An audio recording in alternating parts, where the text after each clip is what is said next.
One के दुखों का अंत हुआ। स्वर्ण लंका तुम्हें अनंत सुख और स्वागत देने को तत्पर है।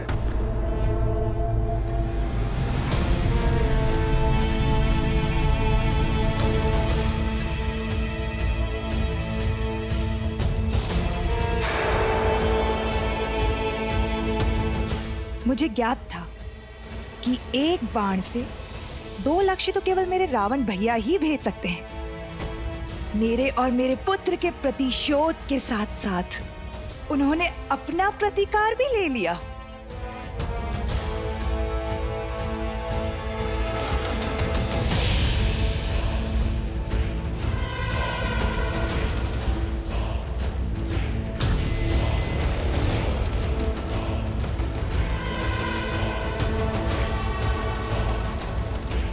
पुष्पक,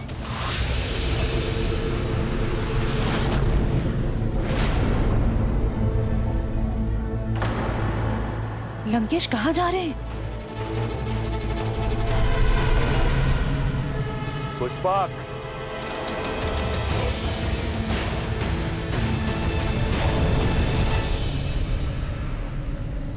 श्री राम।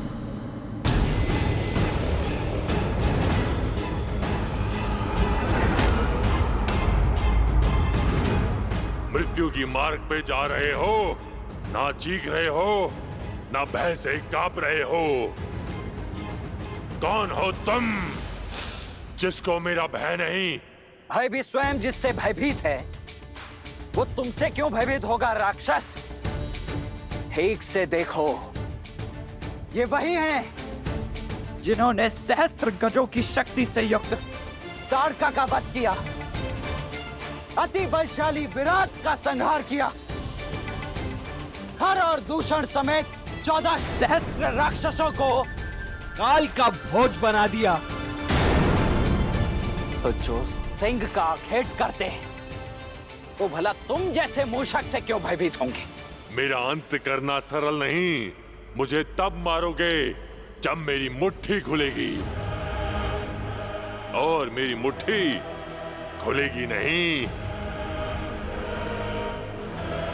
भैया, इस समस्या का जड़ से ही अंत कर देते। किसने कहा कि हमें तुम्हारी मुट्ठी खोलनी है? हमें तो वो भुजा ही काट देनी है जिससे तुम्हारी मुट्ठी जुड़ी है।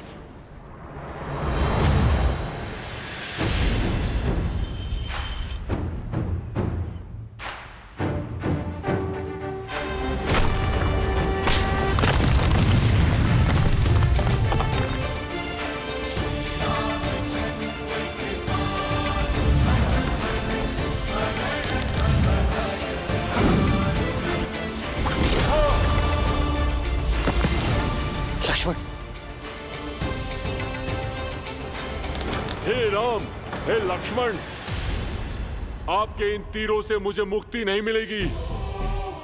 मेरे मोक्ष का मार्ग केवल मेरे अग्नि संस्कार है। तभी मुझे इस नारकीय जीवन से मुक्ति मिलेगी, और तभी मैं आपको देवी सीता तक पहुंचने का मार्ग दिखा पाऊंगा। सीते भैया, माया भी है ये, अवश्य छल कर रहा है। अंत कर देते हैं इसका। रुको लक्ष्मण, ये सीता को जानता है।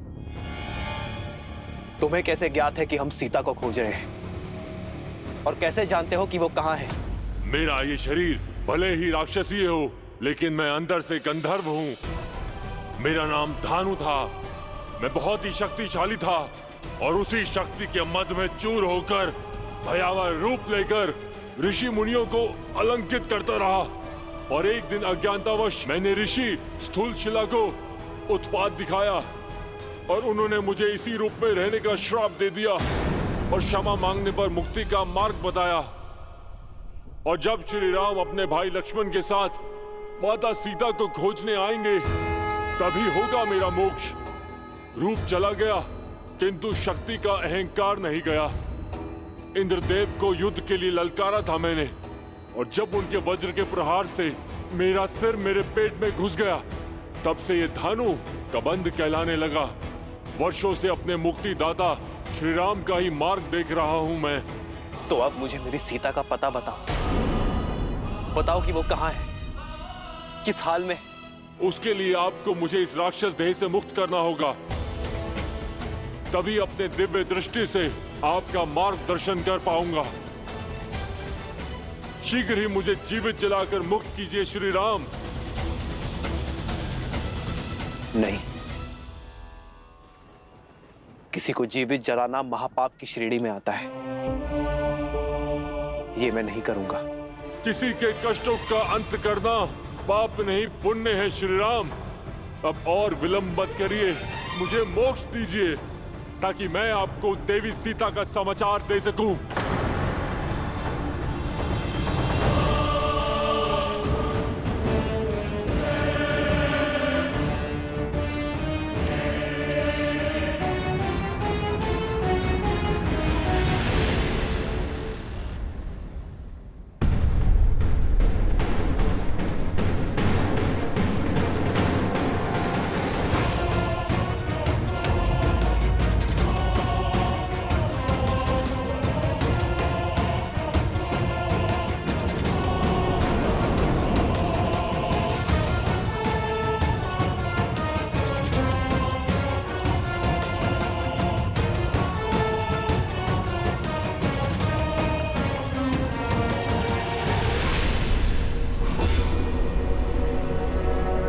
यह अशोक वाटिका है सीता। यहां देवता भी पग नहीं धरते।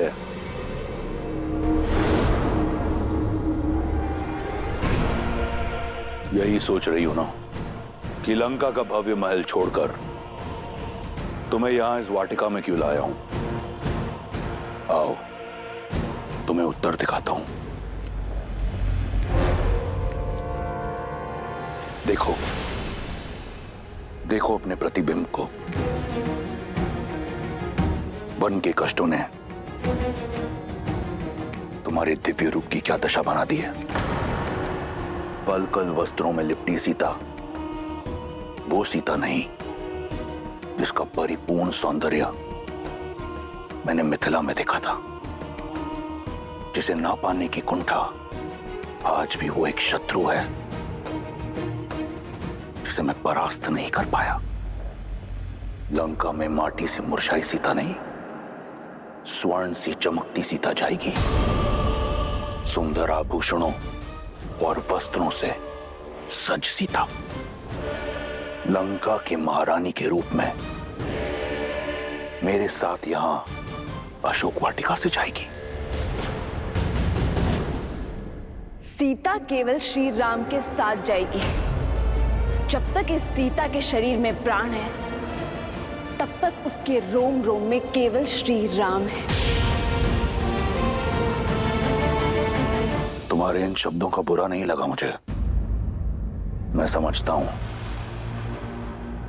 वियोग की पीड़ा है, धीरे धीरे जाएगी। परंतु मेरा विश्वास करो, अशोक वाटिका का यह सौंदर्य तुम्हारा मन मोह लेगा और एक बार तुम लंका के रंग में रंग लो तो फिर ये प्राण भी मेरे और रोम रोम भी मेरा। मैं जानता हूं बहुत बड़ा निर्णय है, इसलिए कुछ पल के लिए तुम्हें एकांत देता हूं। आज रात हमारा रक्ष विवाह होगा। या तो तुम मेरी इच्छा के आगे झुक जाना, अन्यथा तुम्हें झुकाने का कोई ना कोई मार्ग मैं ढूंढ लूंगा।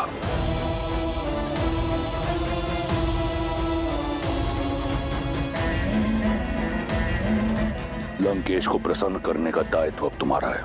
त्रिजटा से कहो शीघ्र अतिशीघ्र सीता को सज्ज करे।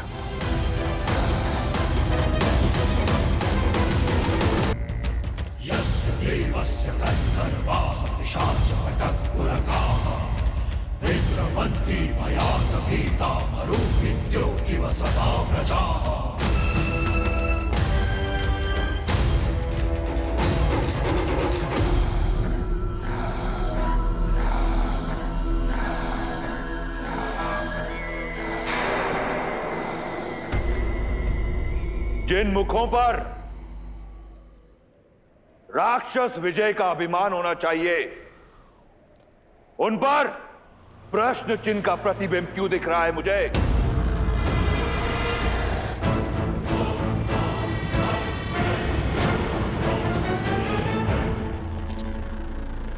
जब विजय का मूल्य विजय से बड़ा हो तो उसका तेज कम हो ही जाता है पिताश्री।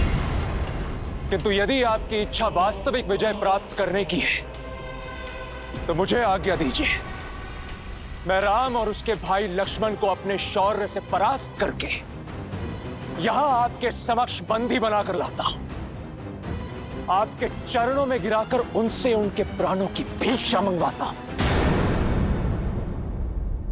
किंतु एक शक्तिहीन एकाकी स्त्री को यूं छल से विवश करना, यह विजय नहीं है पिताश्री, कदापि नहीं। और जिस विजय में शौर्य की गरिमा ना हो वो विजय आपको शोभा नहीं देती। मेघनाद, मुझे युद्ध ज्ञान मत दो। साम, दाम, दंड, सभी ज्ञानों का ज्ञाता हूं मैं। तुम्हारे जन्म की किलकारी से बहुत पहले रावण की विजय का डंका बजता आया है। इस राक्षस साम्राज्य को स्थापित करने के लिए न जाने कितने युद्ध लड़े हैं मैंने, परंतु सारे युद्ध युद्ध भूमि में नहीं लड़े जाते। सीता का हरण एक युक्ति है, एक रणनीति है जो तुम्हारे आयु और अनुभव से बहुत परे है। इसलिए मौन रहो। सीता लंका के योग्य है, चाहे वरण से चाहे हरण से।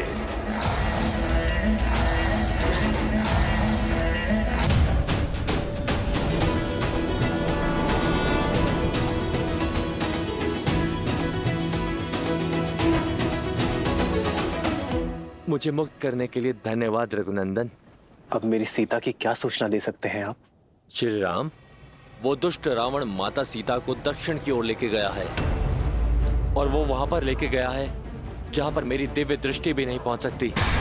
किंतु इतना अवश्य देख सकता हूं कि आप जिस मार्ग पर जाएंगे वहां पर आपको समर्थन और समर्पण दोनों ही प्राप्त होंगे।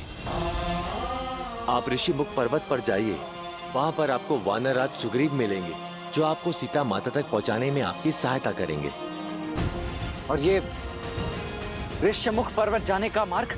आप पंपा सरोवर की ओर जाइए, वहां ऋषि मतंग का आश्रम आएगा। वहां महातपस्विनी शबरी वर्षों से आपकी प्रतीक्षा कर रही हैं।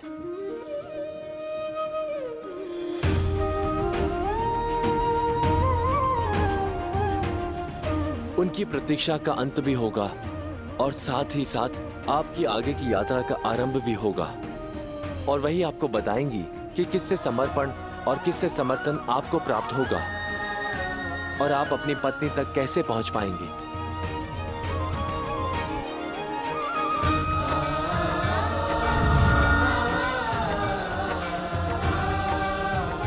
लक्ष्मण, हमें शीघ्र अतिशीघ्र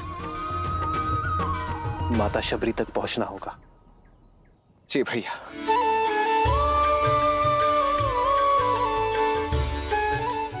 मेरे राम,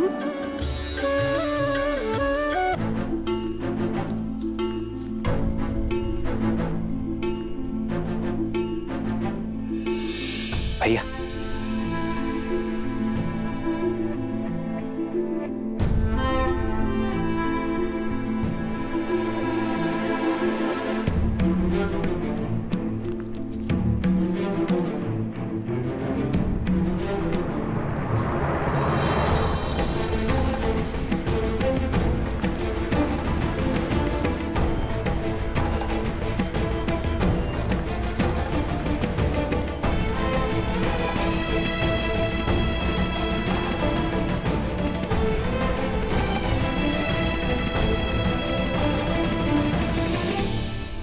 आप थक गए होंगे भैया, तनिक यहीं विश्राम कर लीजिए। मैं नहीं लक्ष्मण, जब एक नेत्र रो रही हो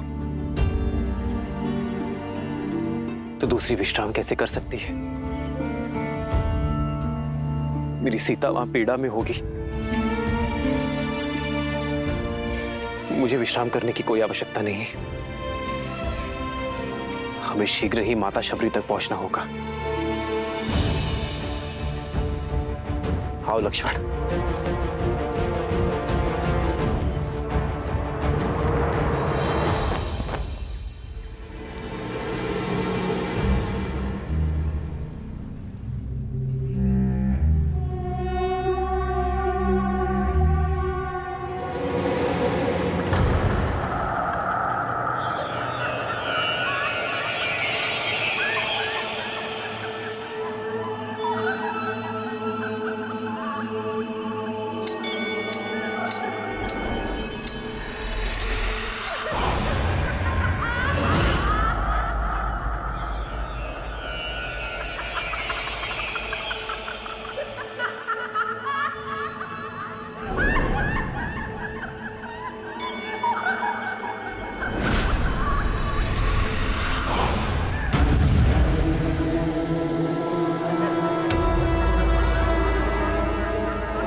मौन क्यों हो विभीषण?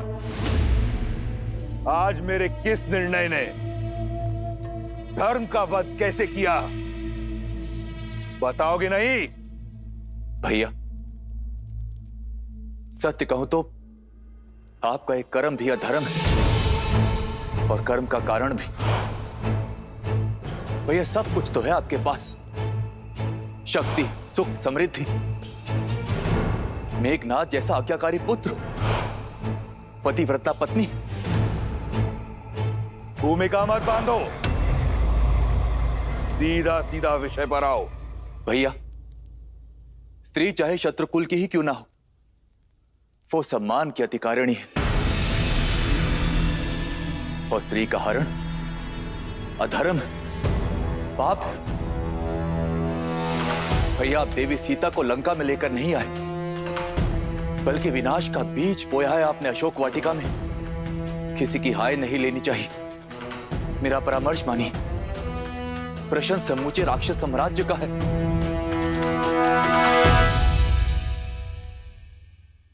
श्री राम को उनकी सीता लौटा दीजिए भैया।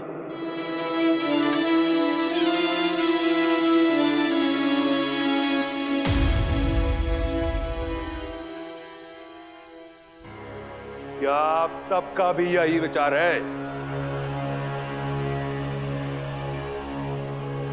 दया आती है मुझे कि राक्षसों की सोच इतनी छोटी है। विभीषण, तुमने सबसे अधिक समय मेरे साथ बिताया है, परंतु फिर भी तुम मुझे समझ नहीं पाए।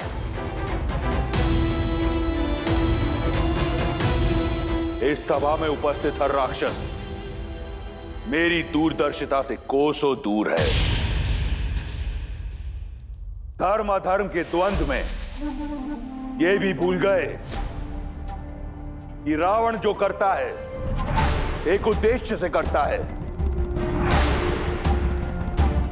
और उद्देश्य है वयम राक्षसम,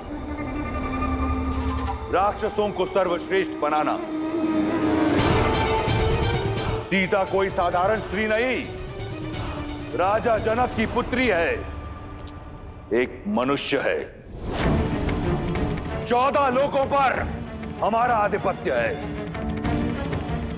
देवता, असुर, राक्षस, यक्ष, गंधर्व, किन्नर, पशु, पक्षी, नाग, कीट, भूत, पिशाच, वेताल, सब पर हमारा आधिपत्य है।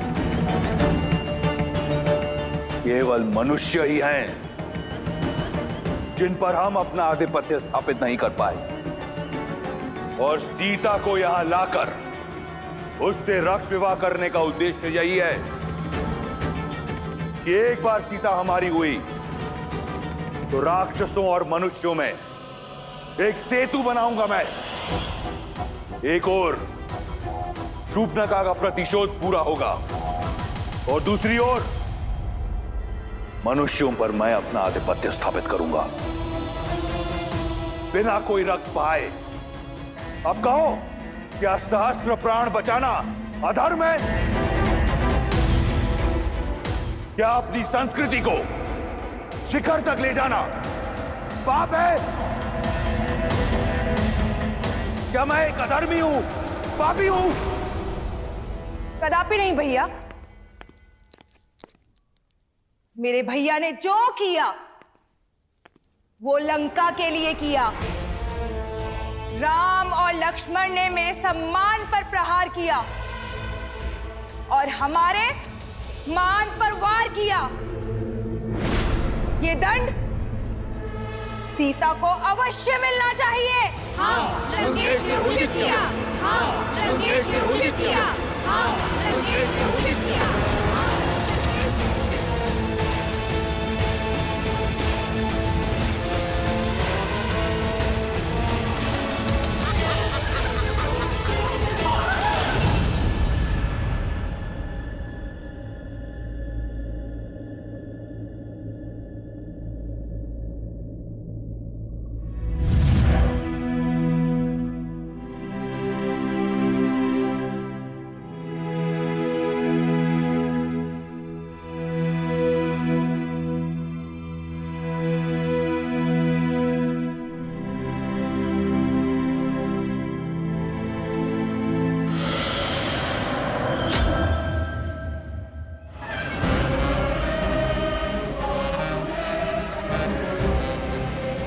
डरो मत,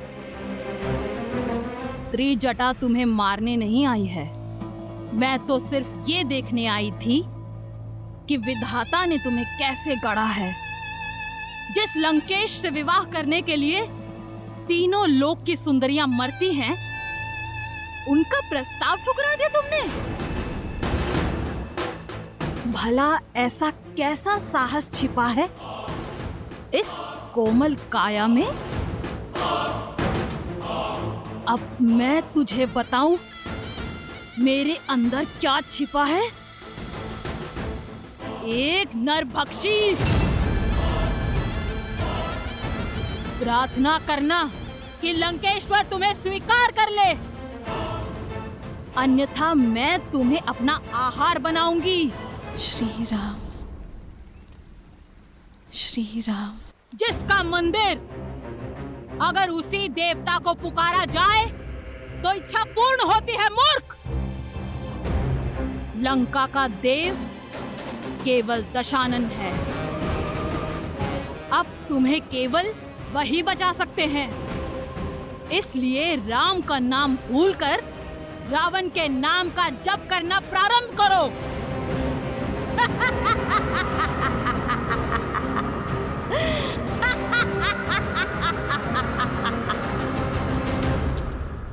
अगली बार मेरे धर्म पर प्रश्न उठाने से पूर्व जान लेना कि मेरा उद्देश्य क्या है, अन्यथा मैं भूल जाऊंगा कि तुम मेरे भाई हो।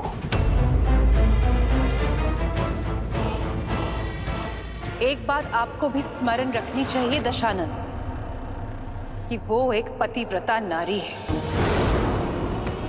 उसके श्राप की शक्ति पूरे असुर साम्राज्य को लील सकती है।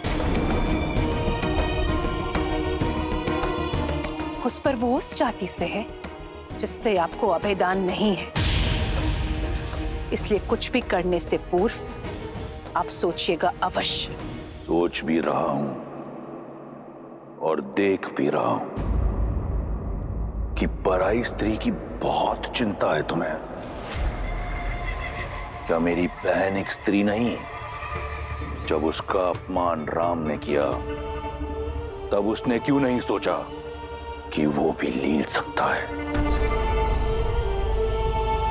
क्यों नहीं कोसा तुमने उस राम और लक्ष्मण को, जब उन दोनों ने मेरी बहन के अंग भंग किए?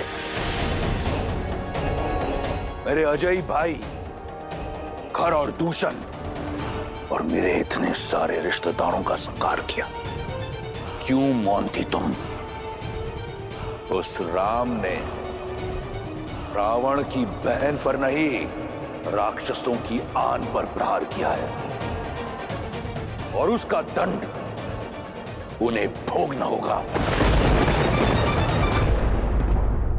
यह घटना संपूर्ण संसार के लिए एक सीख होगी कि रावण के अभिमान और लंका के मान पर यदि प्रहार हुआ तो उसका प्रतिशोध होगा।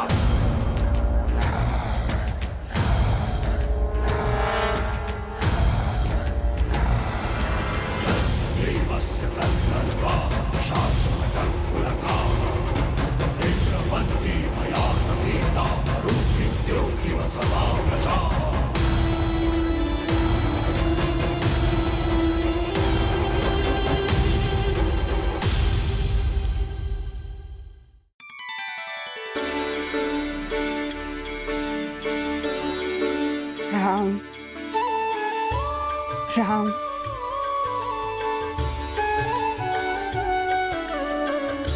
राम। भज मन राम नाम सुखदाई, भज मन राम नाम सुखदाई।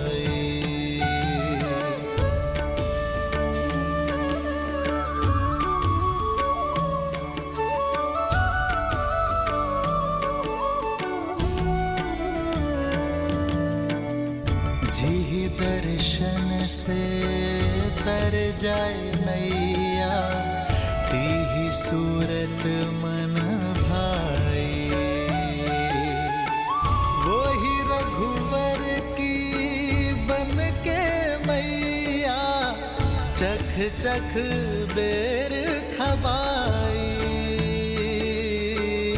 चख चख बेर खबाई। भजु मन राम नाम सुखदाई, भजु मन राम नाम सुखदाई। राम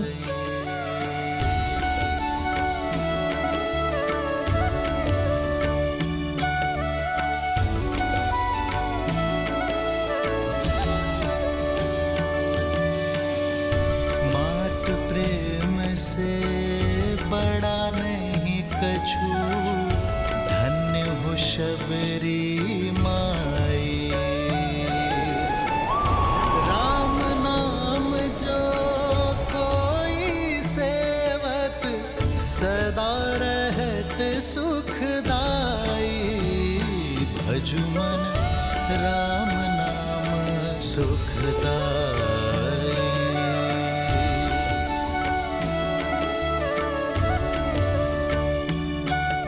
राम राम आएंगे।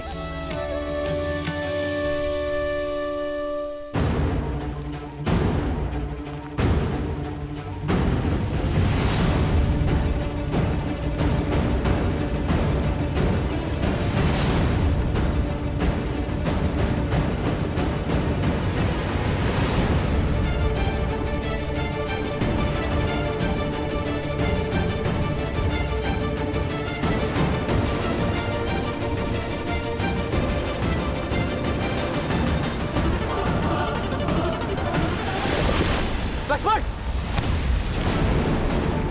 लक्ष्मण!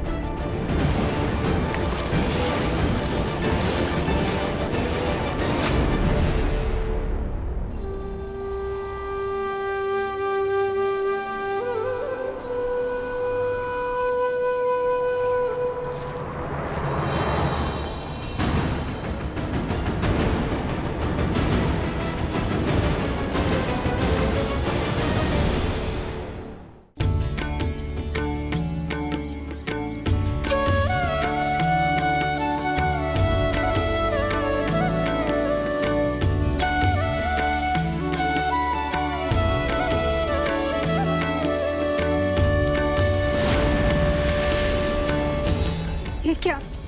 ये तो मैंने मेरे राम के लिए बिछाए थे। कौन है ये वनवासी जो वन मार्ग में पुष्प बिछाए बैठी है?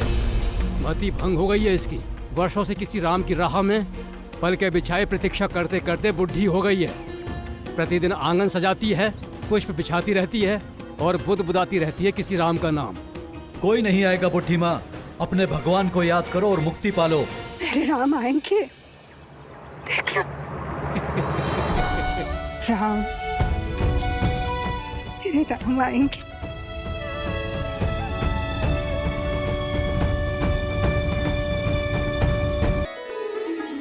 सत्य तो ये है कि ये इस श्री राम गाथा का अत्यंत महत्वपूर्ण पल है।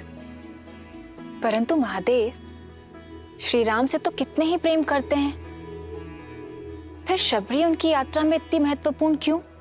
जीवन में हमें दो ही प्रकार के व्यक्ति मिलते हैं।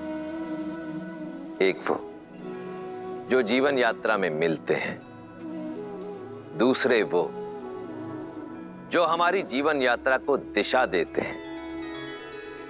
देवी शबरी उसी श्रेणी में आती हैं, जहां एक और श्री राम का जीवन शौर्य, प्रतीक्षा और विश्वास की जीत की यात्रा है, तो वहीं दूसरी ओर देवी शबरी उसी यात्रा का प्रतीक है जो अपने धैर्य, भक्ति और समर्पण के कारण एक ऐसा पुष्प बन चुकी हैं जो अनंत काल तक श्री राम गाथा को महकाती रहेंगी। देवी, सत्य तो यह है कि देवी शबरी के चरित्र में से यदि कोई एक भी गुण कोई मनुष्य अपने चरित्र में समाहित कर ले तो उसका जीवन धन्य हो जाएगा। अद्भुत। जिस शबरी के गुण गाते स्वयं महादेव नहीं थक रहे हैं, उस शबरी का परिचय मुझे भी दीजिए। अवश्य देवी। भीलों के कुनबे के एक मुखिया लखुता भील की इकलौती पुत्री थी शबरी। भोली, पवित्र, जो भौतिक नहीं मन के सुख चाहती थी। माता पिता ने छोटी आयु में ही शबरी का विवाह निश्चित कर दिया, परंतु शबरी, भक्ति और वैराग्य में लीन शबरी विवाह के बंधन में बंधना स्वीकार नहीं कर पाई।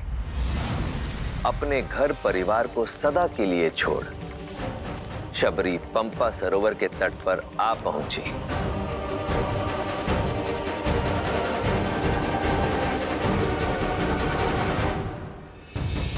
जहां नियति ने उनकी भेंट महान ऋषि मतंग से करवाई। शबरी उनका मार्गदर्शन चाहती थी। मतंग के शिष्य और सहयोगियों ने शबरी के कुल के कारण उसका विरोध किया, पर मतंग ऋषि ने उसके मन की पवित्रता को भांपा और शबरी को अपनी शिष्या स्वीकार किया। एक यात्रा, परंतु हर मनुष्य को समय पूरा होने के बाद जाना पड़ता है। ऋषि मतंग के जाने का भी समय आया। इस नश्वर देह का इस संसार में समय पूरा हुआ सबरी। इंद्रदेव मुझे ब्रह्मलोक ले जाने के लिए आए हैं। तुम्हारी सेवा और समर्पण से मैं प्रसन्न हूं। मैं तुम्हें ब्रह्म विद्या सिखाकर अपने साथ ब्रह्मलोक ले जाना चाहता हूं। आचार्य, आपने मुझे इस योग्य समझा। मैं धन्य हुई, किंतु मुझे खेद है कि मैं आपका ये प्रस्ताव स्वीकार नहीं कर सकती। गुरु की भेंट को ठुकराने का कारण? आचार्य, ये मेरा सौभाग्य था कि मुझे आपका आशीष मिला, किंतु मेरे जैसे ऐसी कई वनवासी स्त्रियां हैं जिन्हें ना तो ज्ञान का सानिध्य मिला, ना ही उसे अर्जित करने का कोई माध्यम, और मैं उनके लिए कुछ करना चाहती हूँ। यदि मुक्ति और मोक्ष ही ज्ञान उपलब्धि का माध्यम है, तो मुझे वो ज्ञान और मोक्ष का मार्ग दिखाए जो किसी जात पात, ज्ञान अज्ञान से परे उठकर किसी को मोक्ष दिला दे। आज अंतिम बार मेरा मार्गदर्शन कीजिए आचार्य। मुक्ति के लिए, भगवान को पाने के लिए भक्ति से सुगम कोई अन्य मार्ग नहीं है। यहीं पंपा सरोवर के तट पर कुटिया बनाओ। नारायण जब राम के नाम से मानव अवतार लेंगे, तब तुम्हें खोजते हुए स्वयं तुम्हारी कुटिया में पधारेंगे शबरी। उस दिन से लेकर प्रतिदिन शबरी पूरे धैर्य से अपने श्री राम की बाट जो रही है।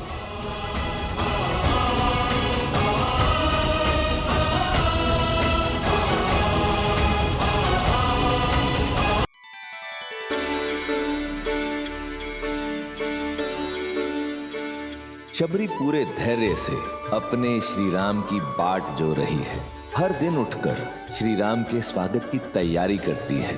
पुष्प फल क्या कुछ नहीं बटोरती। शबरी का जीवन भक्ति की पराकाष्ठा है, प्रेम, धैर्य और समर्पण की सीख है।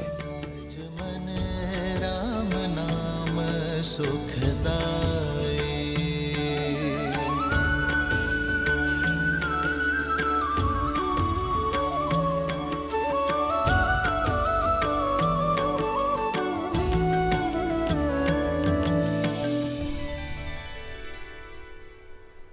भैया ये तो पंपा सरोवर प्रतीत होता है। अर्थात अंततः हम अपने गंतव्य तक पहुंच ही गए। हाँ लक्ष्मण, हमें माता शबरी को ढूंढना है।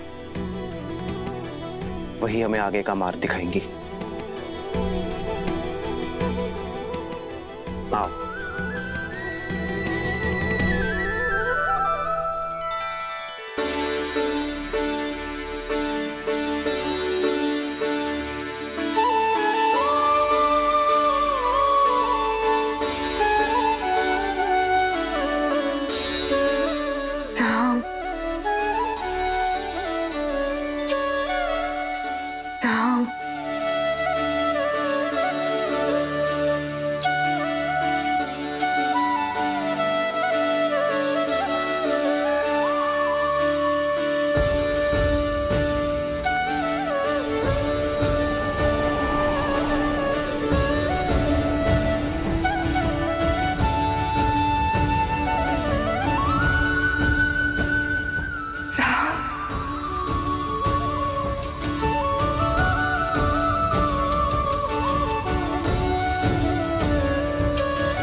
श्री रामचंद्र कृपालु भजु मन हरण भव भय दारुणम। नव कंज लोचन कंज मुख कर कंज पद कंजारुणम। भगवान के अवतार का केवल नहीं गुणगान है। कैसे नारायण बने नर इसका पावन ज्ञान है। श्री राम श्री राम श्री राम श्री राम। आज ऋषि मतंग की वाणी सत्य हो गई। मैं जानती थी आप अवश्य आएंगे मेरे जीवन का उद्धार करने के लिए। नहीं माता,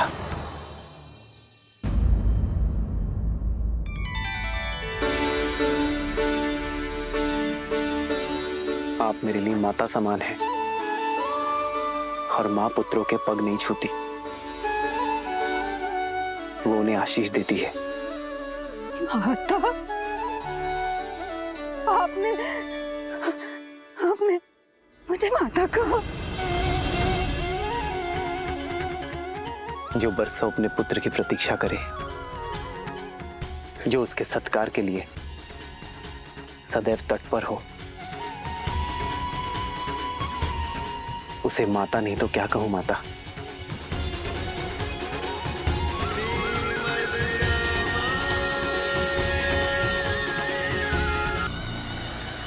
अति उत्सुक हूं।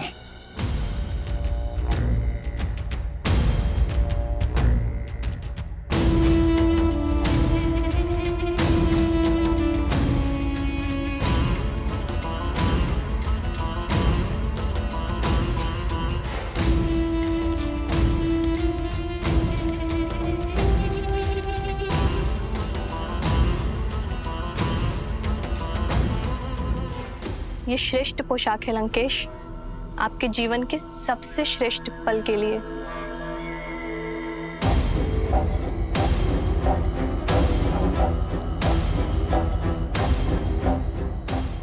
लंकेश्वर सज है अपनी बहन के प्रतिकार और अपनी परीक्षा के पुरस्कार दोनों के लिए।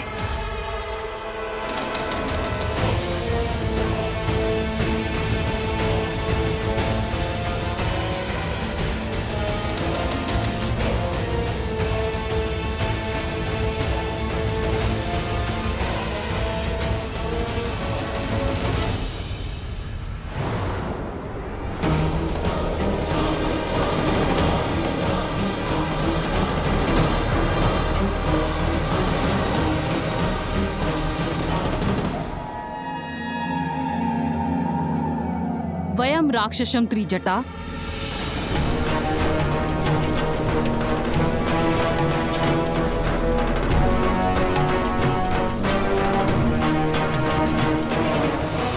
ऐसे होगी राक्षस जाति की रक्षा?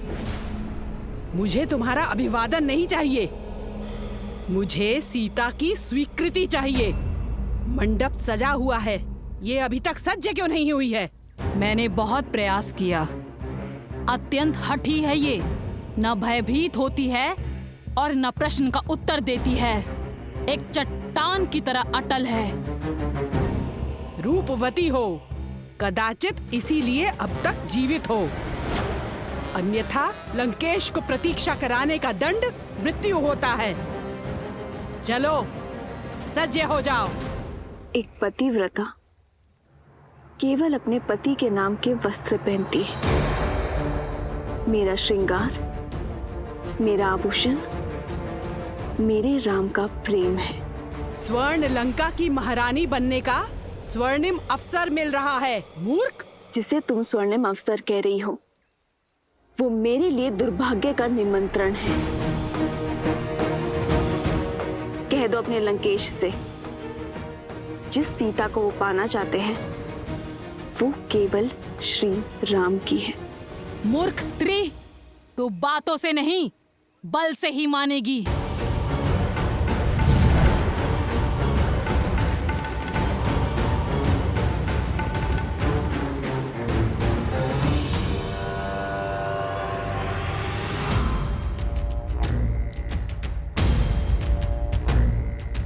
यस्य देवस्य गन्धर्वाः पिशाचपटकपुरकाः विद्रवन्ति भयात् दीपावरुन्दित्यो इव सदा प्रजा